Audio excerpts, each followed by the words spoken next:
Welcome to the next episode of For the Sake of Heaviness. My name is Merciful Mike, and as always, I'm here with my partner. Butch Balich. All Don't right. you forget it. I will never forget it. Butch Because Bouch. I'm tough, but not really That's right. That's right. at all. I'm softer than melted butter. Well, I'm like Pillsbury dough, I guess. I don't Yeah, I'm fluffy like a marshmallow. know. All right. Today's episode, we are here to discuss our favorite three. Three is the magic number here. Our favorite three heavy hat tricks. What are heavy hat tricks? We're talking about the very best, or for us, the very best, our favorite three album run by some of our favorite bands. So three in a row, the best three in a row, the best hat trick of heavy albums we feel are out there. Now I know there's tons of them. I could probably make a list of, a good 10, 20, but we're only going to do Yep, three because three is a hat trick, heavy that's hat right. trick. So with that explanation now complete, You know what's um, tough about this one? When we started talking about it, I started thinking about it. I thought of a bunch. I thought of some right away, but then there are some I was thinking of, and I'm like going through all my favorite bands, and I'm like, man, it's weird. Like some of the bands that I love, like I can't.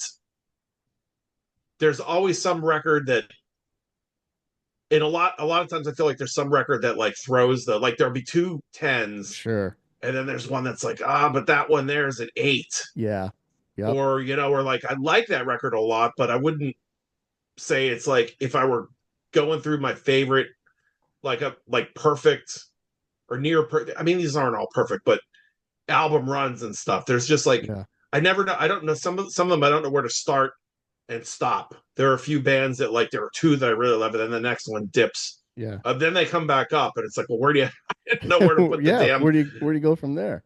the My damn problem bookends. was two of my three were pretty much dead on. They're solid. They always have been for me. I always thought, man, these are like some of the best three in a row. But one of them, it was the bookends. It's like I could have done two and one more recent one, or I could have done the two and back up one more. So I kind of had a hard time going with that, but I think I figured it out. But that was the problem for me. But yeah, you're right. A couple of the other ones I looked at too, there was those two absolute definite, and then I was like, I don't know if this is really going to count because this one's got its weaker moments on it, but I don't know. It's all subjective anyway. This is all for fun. So, Truth, all right, man, you want to kick it off? sure. All right. Um, this one came to mind right away for me, and I'm going with Typo Negative, and I'm going with the Runner Records from Bloody Kisses in '94, Yeah. October Rust in '96, World Coming Down '99. Man, definitely one of my favorite Runner Records of all. And honestly, we talked about this when we did our episode about Typo and Pete Steele, but you know, really, I could almost pick any three record run out of Yeah. there. But those three for me are like, um, that run is just really tight. I mean, Yep. man, and you go from Bloody Kisses, which is a little bit, I don't know, it's got one mood to it. Then October Rust is like the sexier record. It's still heavy, Yeah. but it's like, it leans in a little bit more on the romantic's not the right word, but I'll say, it's like a, I know where sexy you're going with record. that. So Yeah. yeah. And Yep. then World Coming Down is just so dark and Yeah. Very like dark. doomy. Um, so it's like three different vibes, but like, man, just the writing on those records. I mean, the Yep. songs like Bloody Kisses, A Death in the Family, and Christian Woman, and Black Dumb One, Wolf Moon, Levy to Death, and Yeah. Everyone I Love Is Dead. Like, just man, World Coming Down, like just song after song after song. Yeah. Um, a great run of records, and arguably, you and I talked about we both love Dead Again Yep. too. And you could have made an argument for going from World Coming Down through Dead Again, but Life Is Killing Me, I think, is just a little Yeah. step down. I'll still agree. But that three run, man, that the band was at their peak. They were firing on all cylinders. Great live. Yeah. Um, at the peak of their popularity. I think their creativity was like here, like I said, like to to be able to do what they did over those three albums and like have every one of them be, and you know, every one of their records really is different. So it's an Yeah. interesting career to watch. Those records were in constant play in my Oh yeah. stereo from that time period. So for that reason, that record run, Bloody Kisses, October Rust, World Coming Down. That's a That's hat my first trick. one. That's That's a a hat trick right there. that is a damn fine one too. And I toyed with that, and part of me decided not to because I thought I bet you Butch is going to jump on this one, which I was correct. But that is yeah. Those three albums and that entire catalog. I mean, it's pretty much the middle core. Like you said, that was the height of their popularity, their zenith, Yeah. however you want to put it.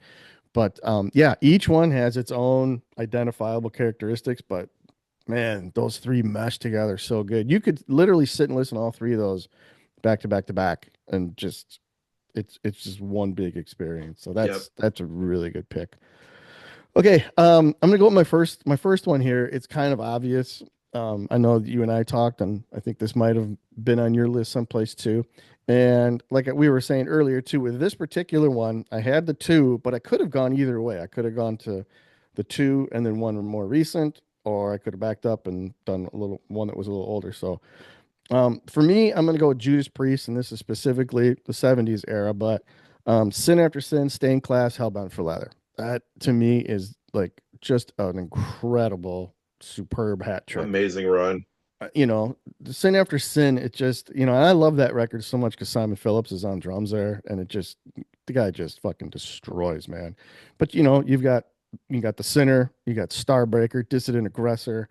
There was so much going on there. But then you've got Last Rose of Summer, Call for the Priest. You've got Here come the tears. oh, Here Come the Tears. There's so much going on there. It retains a little bit of the proggier elements, I guess you could say, from the early two albums.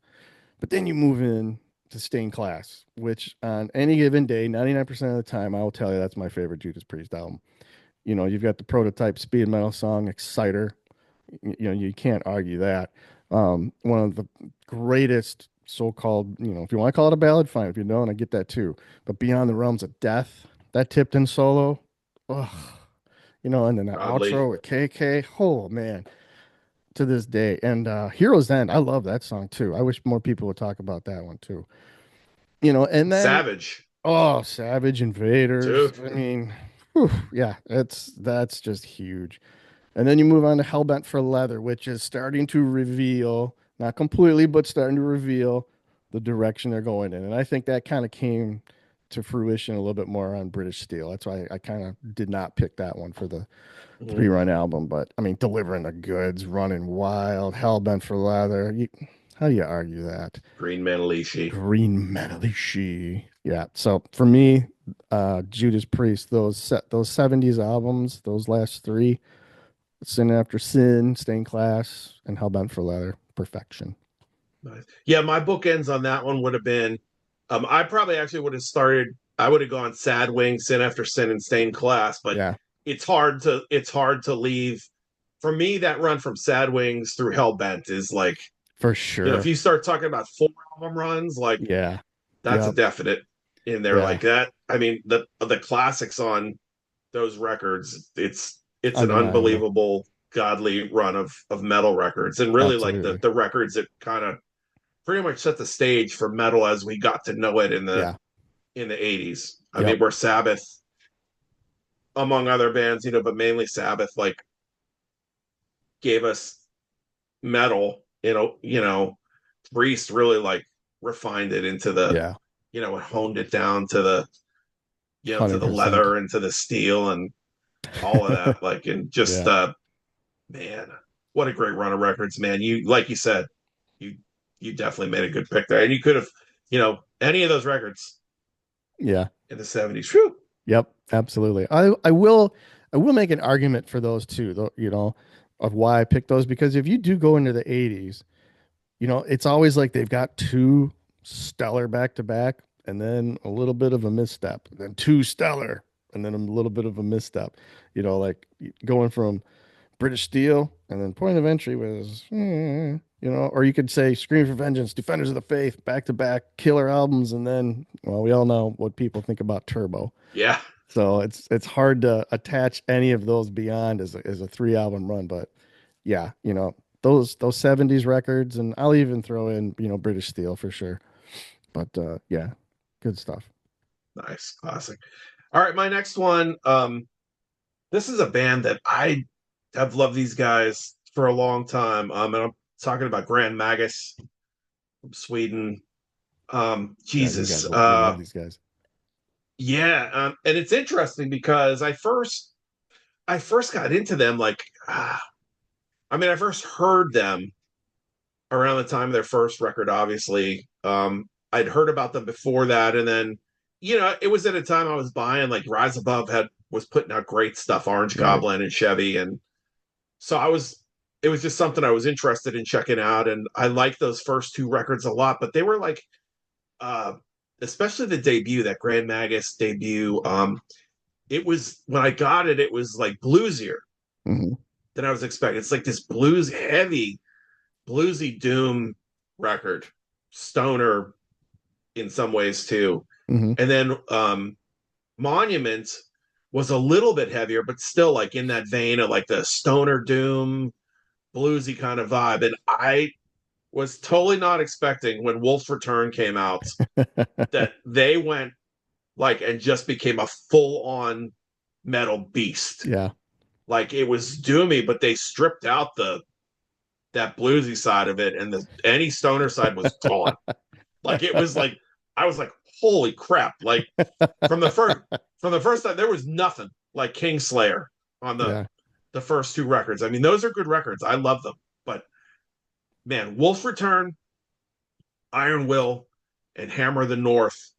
That's '05 for Wolf's Return, '08 for Iron Will, and then 10 for Hammer of the North. And man, I mean, what a run of records. And again, like I would have liked I like to stretch it more. I like the Hunt a lot, and I wanted to include Triumph and Power, but I couldn't get a 3 record run to include it because Sword Songs I don't care for as much, and the Hunt I like, but not as much as the ones that came before it. So Right. this run, like man, I mean, killer metal. I don't even know how to, other than they're just like full on like doom edge, heavy, like almost epic Yeah. in a way, like big, like they get compared to Manowar sometimes, but I think they're so much better than Manowar. But it's kind of like that, this burly JB with that burly voice of his, like just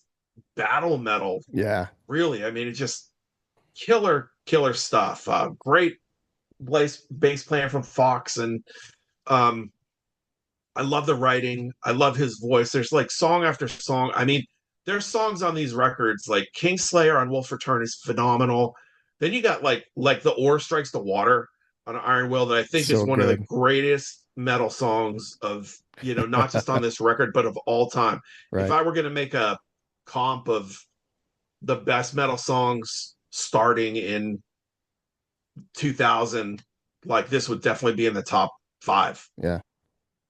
Tremendous song. But I mean, it's like song after song on these records. I mean, like the Ore Strikes the Water, Fear is the Key. I mean, Hammer of the North, the title track from that song. If you have seen these guys live or video of these guys live, like just like their choruses are just like you just want to like sing, and there's bits of the songs like you see video of them playing live and the crowd just like Yeah. singing along to oh, Yeah. It, like it become it's one. it's amazing. Like just the I just have an awe Yeah. for Grand Magus, and that 3 record run. I mean, I think Grand Magus isn't appreciated near enough anywhere. Really, I don't know what they're on the festival circuit in Europe. They haven't toured over here Right. yet. Their popularity is not near what it is overseas. Sure. And I just think they should be one of the biggest metal bands in the world. I mean, um, Sword Songs and Wolf God dipped a little bit, but Sun Raven album of the year Yeah, I was last just year gonna for bring me. that So up. like these dudes are just amazing. So yeah, if you haven't heard them, you need to check them out. Um, you know, if you like doom metal, if you like traditional metal, like heavy, like Yeah, just burly. I don't like to use the term masculine, but it's real like burly, like metal. Like it just they go from fast to like these slower, doomy things. There's like a grandeur to it all, and yeah. just it's I could killer. be I could be way off the mark here, but I always thought like a package tour with those guys and Amon Amarth would be pretty Dude, pretty damn incredible. I think they've toured together too, like They may have over in Europe. And I'm like, every time I see that they're touring with someone over there, I'm like, I want that here. tour here. Like they open for bands over there that but then the tour comes here, and Yep. Nothing. I yeah, know. them and I Amon know. Amarth would be sick. Like, I But mean, it kind of fits. It's like they kind of got like that battle, like Viking kind of, they just don't have exactly. the, without the harsh Yeah. vocals, you Right. know? But man, that would blend so good. That'd be Oh my one God. Like, package. Yep. Yeah, that'd be that'd be cool. sick. Yeah, that's good pick, man. I know how much you hold Grand Mag is near and dear, man. So that's a good 3 album run. Okay, my next one, and this was a no-brainer for me. And I've had my problems with their more recent material, but their latest album has kind of brought me back into the fold, and I'm actually I'm still unpacking that one. But for me, Opeth, My Arms, Your Hearse, Still Life, Blackwater Park. App Nice. and it's kind of I'm not like it's still apples and oranges. I'm not comparing them, but it's kind of in the same vein how you described the typo negative three that you picked because My Arms You're Hurt, and that's my personal favorite.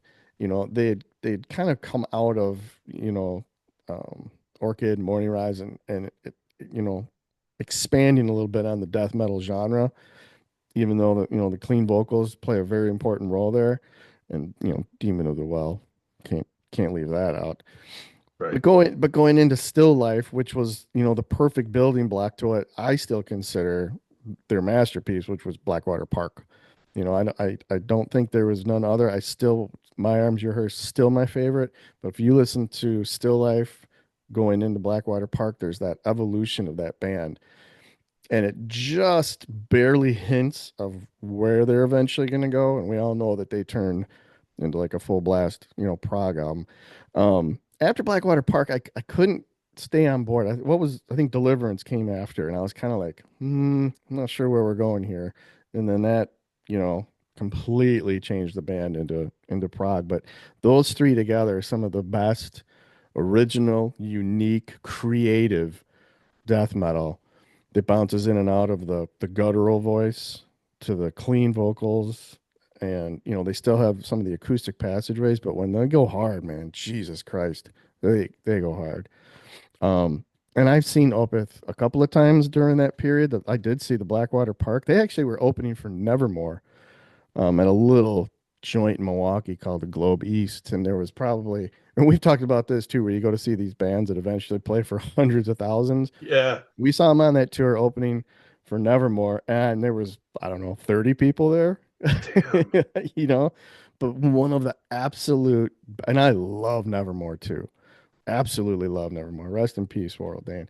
But that was one of the best shows back to back with those two bands. But Opeth was just on fire, man. Just, it's one of those shows where you don't even move. You stand there and you just watch and absorb it.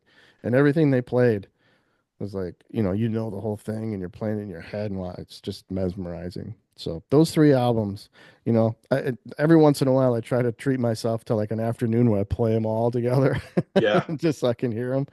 But yeah, so that was my next one. My Arms, Your Hearse, Still Life, Blackwater Park, Opeth.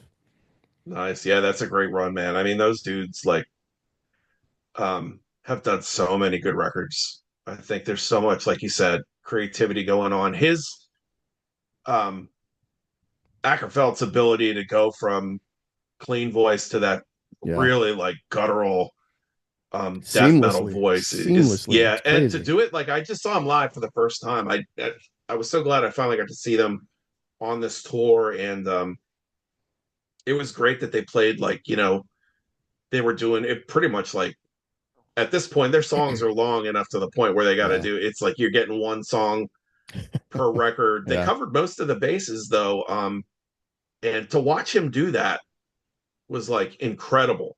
Yeah. Um, to see him do it live and pull it off because there are guys that I don't know how he doesn't lose his voice. I'd seen him.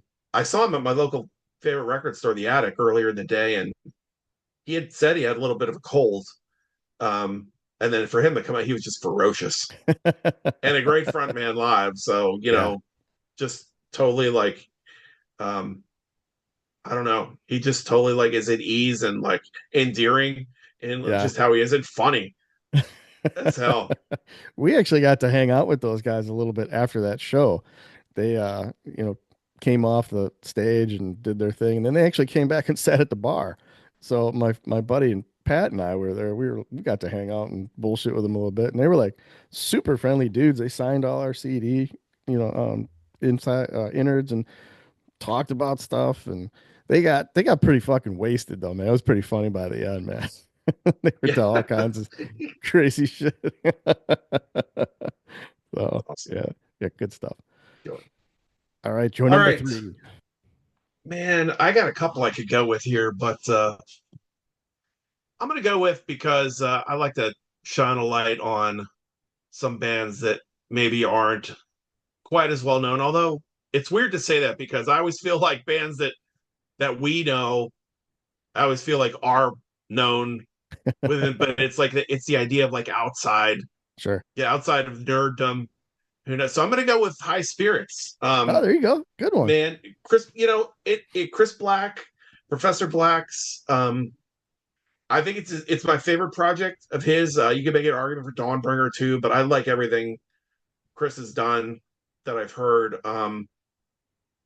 I just think he's creative for a one man thing, like the records. High Spirits, the records. If anyone that's watching, if you don't know, um, Chris is based in Chicago. The band's kind of based out of there, although some of the members or the touring bands is spread out a bit. But Chris does everything on the records, does all the writing, all the playing, all the singing, and then on the road, those dudes like play. There's a live band that's together for the live shows, and they're it's man, they've just been so consistently good, and they're one of the best, most fun live shows out there. I don't know, they're kind of like it's just like upbeat, like heavy metal, like you know,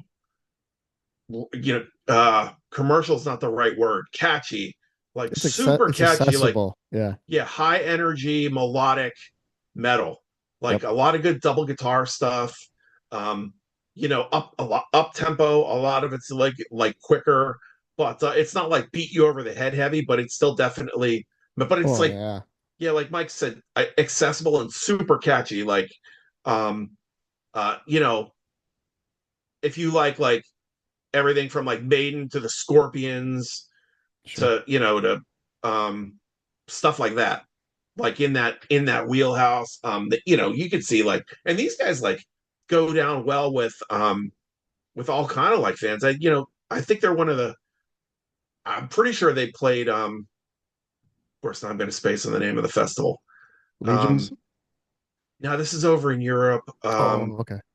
There's a like damn it. I'm kicking myself. I'll put it in the comments later. But there's a fest. It's mostly like death and black metal bands and extreme metal. And High Spirits is like goes and plays something like that and goes over like Was that gang. Bloodstock? Did they play Bloodstock? I don't. They might have played Bloodstock, but that's not the fest I'm Not the one thinking you're of. thinking? Okay. God damn it! I'm killing. I should have written it down in preparation for today. But I mean, these albums, like, and the run I'm going for is Another Night from 2011, followed by You Are Here from 14, and Motivator from 16. Um, and man, for me, like these are the kind of CDs that I remember, especially like when I bought You Are Here is the one I remember because I put it in my CD player. We played with them at Howlers down in Bloomfield here in Pittsburgh, and Mhm. I got the album that night and I put it in my CD player and it didn't leave for at least a month. Like I listened to it. I honestly think before I listened to anything else, I listened to that maybe like 30 times in a row. No kidding. Like it's just like their stuff is so catchy. Like I can't, man, it's like it's one of those things like they're totally they don't sound like the Helicopters, but it's one of those things like the songs are just like Right. so catchy and they sit with you and it's just so much fun like especially Yeah. to see them live, but then the records are like great too. I mean, great songs like Another Night in the City, Full Power, um you Make Love Impossible, um Going Up, phenomenal. They've seen them play live a bunch of times. When the Lights Go Down, um, Jesus, Gone, I Will Run. Their namesake song, High Spirits. That's Yeah. the crowd sing along, which is always fun with them. And then Motivator, we got to we toured with them on this one. Just a great, so many great songs on these records. This Is the Night, Take Me Home, Thank You. There's a Yeah. Chris has like a there's a positive energy too about them and in the lyrics it's not like he's not like doing it's not always this dark. It Right. shows like metal doesn't have to be this dark thing. Like it's just can be so much fun and positive. And man, I love High Spirits. All their records are really great. This is just the run Sure. that I like. For me, those three in a row because Another Night and You Are Here are probably my two favorite Yeah. records. But I've liked, man, all their records are killer to me. The latest one, let me see, Hard to Stop was awesome. Safe on the Other Side again for 23. Like, man, it's 25. Like, I Where's want my new another high High spirits, Spirits man? record, Chris. What's going on, man? Give me some new jams. Come to Pittsburgh so I get my fix. But Well, yeah, like you High said, Spirits, I I've always thought the same thing. I always thought High Spirits was like a um, very upbeat, uplifting, fun kind of band. You're right. They don't dwell on, you know, dark clouds, life is miserable. No, they're a fun, get you going type of band. yeah, they're cool, man. Like they just there's little things they do that are like I don't know. It seems like such a small thing, but they have like an identity live. Like they from the first time I saw them, they're white pants, Yeah. black t-shirts. I mean, they have an image. They stick with it. It's part of their show. It's part of their thing. Like it's cool. They set themselves apart, man. And Chris is an engaging singer and frontman. Yeah. Um, they're a lot of fun live. Scott Hoffman on guitar, awesome. And they're a lot. They're a lot of fun to hang out with too. So, I if you like upbeat, you know, hard rock metal, great double guitar work, just fun, catchy songs like that you will hum forever. That that run of records from me. Again, on other nights, You Are Here and Motivator. Perfect. That's a good hat trick. And I don't give that band enough credit for being as good as they are. That's a band I definitely need to like dive a little bit more into. I've got a couple other CDs from a while back, but I couldn't tell you the last time I put them on. So, and I know we've talked about this before because I know how much you like High Spirits. I'm always like, yeah, that's another band I need to really explore a little bit more, and I never do. So I'm gonna try to Do it. remedy that. Do it. Look, I'm turning into a ghost I see from the way that. I the see sun is that. coming in my room. It's a cool effect, man. Where's Butch? Where did he go? All right, This is for helpful for people not to be able to see me directly. it's the sun filter. We'll call it that. Yeah. All right, my last choice, and again, this one has been solid for me forever. Um, Band has been around for a while. Most people know them. I will still say they are one of the most underappreciated bands ever, and I'll even get a little bit more into that. But first, I'm going with Y&T. And that's Earthshake. why I left them off my list because Ah, you knew it. Earthshaker, Black Tiger, Mean Streak. Uh, there it One of is. the most legendary heavy hat tricks there is. Lethal. Earthshaker, Hurricane. So many good songs on that album. But for me, it was like, those first two, when they were still called Yesterday and Today, still had a little bit of that bluesy touch to it. But man, when Earthshaker came out, they weren't fucking around anymore, man. That was fucking straight. We're gonna rock. We're gonna rock you, like you've never been rocked before. And then my personal favorite, Black Tiger. I think it is just like a perfect rock album. Open Fire, Barroom Dude. Boogie, Black Tiger, Forever, My Way or the Highway. I mean, come on, man. There is not a weak spot on that record, on any Mm-mm. of these, really. But that one, pinnacle. Absolutely love Black Tiger. And then, they launch it to the next level with Mean Streak, the title track alone, which actually that was the very first Y&T song I think I might have heard due to our very favorite, most talked about various artist album, Masters of Metal. I think that one was on quite a few, but that three album run, that heavy hat trick is untouchable for me.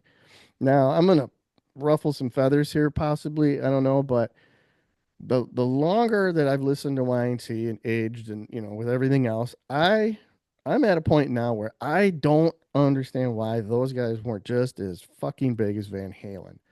Now, I'm sure a lot of people are like, "Oh, that was fucking stupid." I don't know, man. The songs that they have, if you look at them composition wise and chorus and melody, and now Dave Manichetti might not have had the technical prowess of an Eddie Van Halen, but that guy's licks are so tasty, dude. I don't care what anybody says, especially on those three albums and beyond. And he's pulling lead vocal duty too. Yeah, I mean, dude. that's got to count for something. But I just, song for song, and in my head, I even go like, okay, I'll listen to Black Tiger, and then I'll listen to, Fair Warning or Women and Children first. And for me, it's like, okay, Van Halen got a little on the poppy side with 1984, and we all know where it went from there. But the early Van Halen is revered as, awesome stuff. Man, I swear to God, as much as I like Van Halen, I think I pick Y&T over him anytime. I just don't understand. There's so many parallels with those two bands too, where the areas they were in and everything. But man, I don't know, dude. I feel they're very underappreciated. You know, the did you ever get to watch that Y&T documentary? I did. Man, great Great documentary. documentary. But I guess you can kind of see where there were some wrong turns in the road and missed opportunities, I guess. But musically, man, they should have been so much bigger than they were. Yeah, But I mean, I think the problem with Y&T is like the um that three record run is amazing. I think that they started out behind the starters gate a little bit. Those first, I love those first two records from the I do too. 70s, but not well promoted. And they're kind of the thing, but the difference between them and Van Halen is those Van Halen records are like revolutionary for the time Yeah, in the 70s, whereas the Y&T records, those first two were like good hard rock records, but they're not doing anything that anyone else yeah. wasn't doing Where Van at the time. Halen did Now, come out of the gate. You're right. You're right. yeah, and but man, to go to your point about Menichetti, that dude will make his guitar cry. Like Yeah. so much melody. Like you listen to that guitar solo in "I Believe in You," especially on the Open Fire, the Oh, live one, or any live version you ever hear of "I Believe in You." His guitar work in that song like will make you weep. Like it's yeah. just so good, and just he's like that overall. And he can be flashy, but like he really does like compose these solos that like there's a ton of melody to them. Yep. He's an unbelievable singer. Very. I think underrated in both ways, singing and playing guitar. Yep. Um, I I think like one of the problems with Y&T, first of all, A&M not known as like the launching pad of No. mega bands. We have to be honest about some of these things. There are bands like Y&T and Zebra, um, and just to name a couple of them that whether it's fair or not, when they were hitting their stride, this is a time when metal was kind of like coming into the image being Sure. super important, and Y&T like Didn't they fit weren't that the very most well. they weren't like, yeah, they didn't fit. Leonard Hayes was, kind of chubby and Yep. wore that baseball suit on stage, and I don't know, they weren't like the most photogenic band. But it shouldn't, for me, that shouldn't take away, fans of the band. We know that shouldn't take away from. Right. Right. But when you're trying to compete with Motley Crue and Rat Yep. and But you can Bon see that Jovi, too. You can see where the label had pushed him because after Mean Streak, you got Down for the or In Rock We Trust, Down for the Count, which were total more in the commercial vein. We need a hit, we need a hit, and they, Summertime Girls was on Open Fire, and then it was on the next album too as a a repeat. They were pushing that image, and I know that they eventually let Hayes go because he didn't fit the mold of what the band should yeah, look like at that point, and it all kind of went. I don't want to say south. They still put out a lot of quality material, but nothing like what was leading up to that point. yeah. I mean, But I feel like we could also almost do an episode about what happened to Y&T happened to a bunch of bands, which oh is yeah, that whether the records are good or not is beside the point. A lot of bands like zigged when they should have zagged, like at the for sure, wrong time. Like Y&T went commercial at it. I think Y&T. Here's the problem: a band like Y&T, or we'll take like a band like Icon, or I'm trying to think. There's another like Black and Blue or sure. King Cobra. Like these bands all came out with first records that were like heavy, Hmm. um, you know, more aggressive, and then went commercial like super quickly, Yeah, like with their second records, and just lost like things didn't like quite get as commercial until Bon Jovi and right. Def Leppard broke Yeah, big yeah, in I mean Def Leppard we know broke with, but I mean like with Hysteria when they went yeah, mega commercial. yeah, Bon Jovi with Slippery and Wet, so that's around yeah. 86. But that wasn't the case for a lot of bands, like you're Yeah, and I saying. mean, like You know? bands like Y&T try to catch on to it, and they did the Contagious record, which I think was a mistake. Oh, big Now, time. depending on the fan base you talk to, if you're into like the more AOR melodic rock Yeah, fans, they'll argue with you to not that I argue with you about people about it, but like the Contagious is their best record. It depends on yeah, where you came on with the band, but yeah, for me, like it missed the fire of the three records we were just talking about, and even like yeah, I love In Rock We Trust. Um, Starting with Down for the Count. Now I love Summertime Girls too, even though it's like a fun power pop kind of song, but like they yeah. didn't capture that on No, Down for the Count just didn't have the songs, I don't think, is part of the problem with that. yeah, And they didn't get the right push. no. There And I weren't think enough singles from In Rock We Trust. I don't know. no, absolutely. And it's because of those zigs and zags that you mentioned too, where having exposure back in that time period was is completely different than what it is today. Back then radio was still viable, so you needed those singles Yeah, to really push it. And unfortunately, because of some of the ways they zigged and zagged and missed opportunities, they didn't get that full exposure, even though it was absolute top-notch quality music that I still believe people would have latched onto had it gotten into the right amount of ears at that time. Where Van Halen, like you said, and I will give him that. That's a very good point you made. Van Halen came out of the gate screaming. I mean, that first Van Halen album, fucking legendary. Moved the needle like too. where you Yeah, never expected it to go. Y&T was a gradual build. Those first two still on the bluesy side, but as they progressed and gained that momentum, those three albums and Mean Streak being the pinnacle of where they were musically, integrity wise, and all of that. I think a lot of those singles would have caught on just as much had they gotten in front of the right group at the right time. definitely. And I'll Top die on notch. that. I'll die on that hill too. And I mean, there's a comparison that can be made too. They kick out Hayes. They kind of dumb down their appearance and their songs a little bit. And you can say the same. I still feel that Van Halen lost a lot of its core fan base once Sammy got in. And I do like 5150. Everything Same. after that just was so lackluster for me. And I think there's a lot of people that feel that way. Obviously, we have these, Dave versus Sammy wars and all the Van Hagar camp and all of that. But I don't know. I just feel Y&T's always been a very underappreciated, misrepresented, underrepresented band. And man, if out of so many bands that are out there, that's one that really should have reached the heights of a lot of their other contemporaries. For sure. Yeah. If you had a top 10 list of bands that got screwed by Oh man. history, in terms of not getting the success they deserved, I think Y&T is definitely on that list. I Yeah. mean, of bands from that time period. I mean, they were unbelievable. That run again, that run of records, and I include, like I'll go up to In Rock We Trust, um, to like it's maybe a pair down from Mean Streak, but Hmm. man, Don't Stop Running was Yeah, that's I great. man, that song is like that, and like Lipstick and Yeah, Leather. I was And gonna bring that one up too. have you seen you saw the concert on MTV from around that time they filmed out in At San Cal? Francisco. Yeah, I think it was from San Francisco. Yeah, where they've got yeah, the robot that comes out and the everything. robot rock. Yeah. And Yeah, I actually thought it was, I've got that on DVD someplace. That's a good show. yeah, I remember watching that and thinking like it was really cool to see that, like, because I don't remember them.